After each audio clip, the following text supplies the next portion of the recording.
स्वर्ग की रचना की। स्वर्ग की रचना करने के बाद उसने अपने साथ स्वर्ग में रखने के लिए स्वर्गदूतों को बनाया। उसने जो स्वर्गदूत बनाया उनके ऊपर कुछ महादूत नियुक्त किए, जिनमें से प्रमुख थे महादूत गाब्रिएल, महादूत रफाएल, महादूत मिखाएल। एक और महादूत थे जिनका नाम था लूसीफर। ये महादूत स्वर्गदूतों को ईश्वर का संदेश देने का कार्य करते थे। सभी महादूतों में लूसीफर सबसे सुंदर और बुद्धिमान था।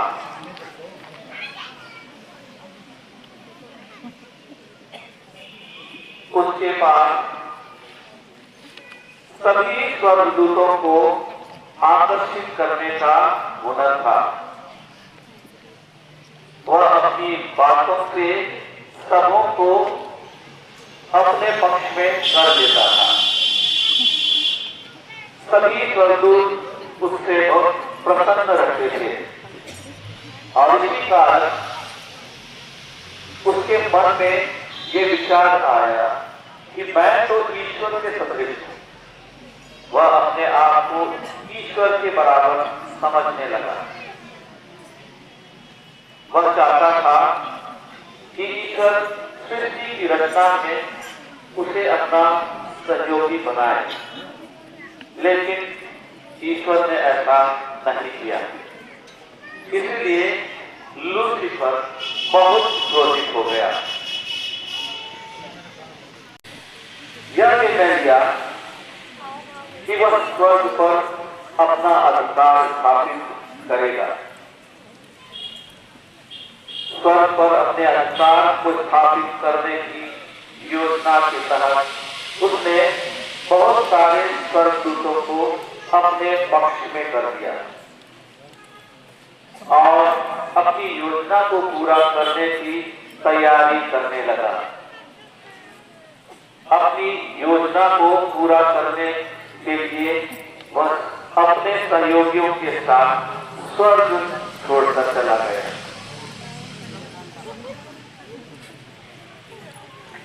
लेकिन बहुत सारे स्वर्गदूत ईश्वर के प्रति ईमानदार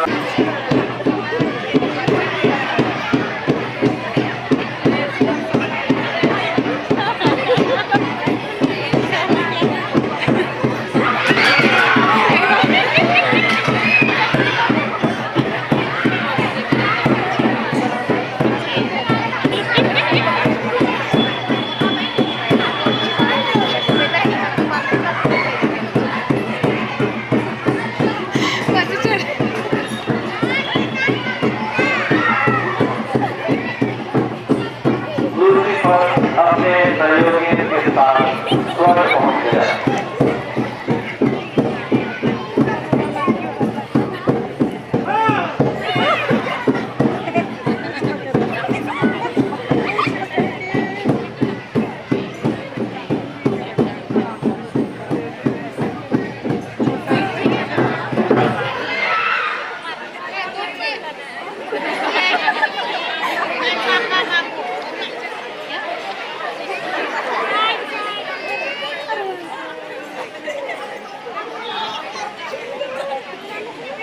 जय माता पिता।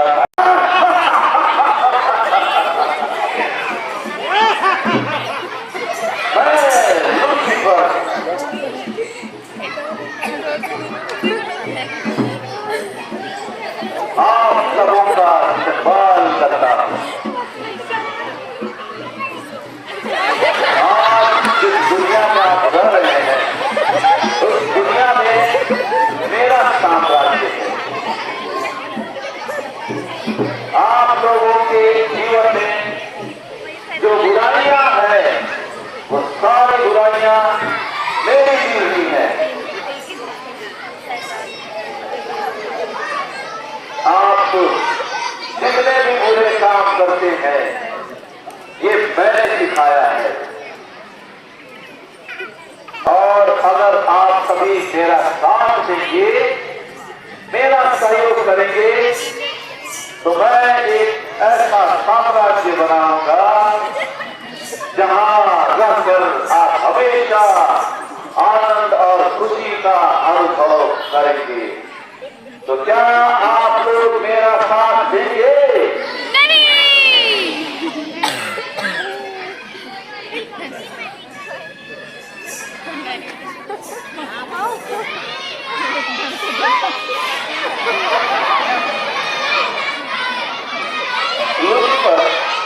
किसी भी कीमत पर स्वर्ग पर अपना अधिकार करना चाहता था और वह इसी उद्देश्य से स्वर्ग में आया था।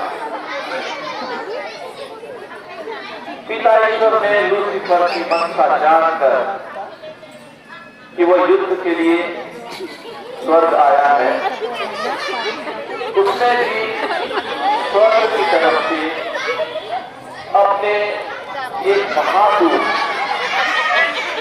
मिखाएल को लूसीफर से युद्ध करने के लिए नियुक्त किया।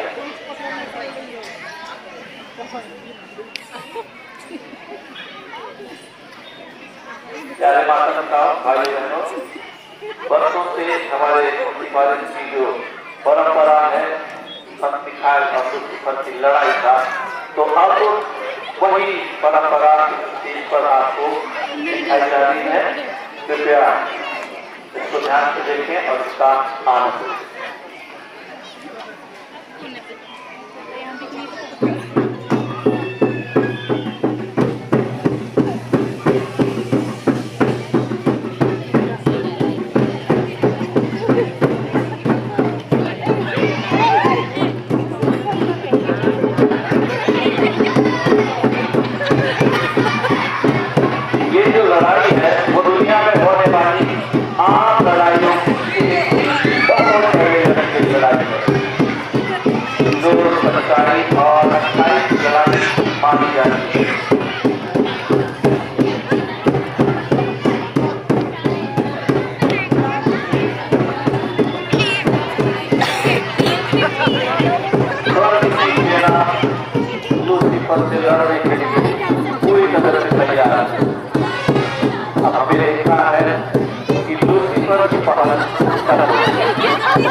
इधर सरदूतों ने फिर से पिता परमेश्वर से प्रार्थना की आशीष से और फिर से लड़ने के लिए दोनों सेनाएं तैयार।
हमेशा के लिए स्वर्ग में जाने का अधिकार होना पड़ा।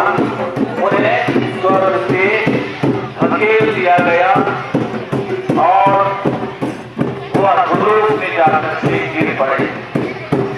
इस तरह से हमने देखा कि बुराई पर